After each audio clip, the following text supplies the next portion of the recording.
have used Weebly for my project. Let's start. First, type Weebly and create a website. I have set up the profile in Weebly. Now I will show you how I did it. This I named my profile as Adyan's a Wiingy creator. After that, I have set up the background a little about myself.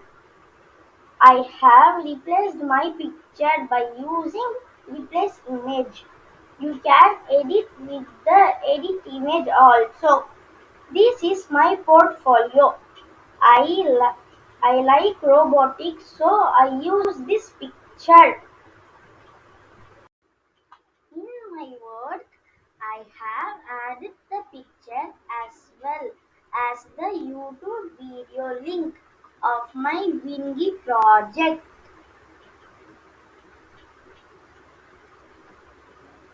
This this is little bit about myself and my awards.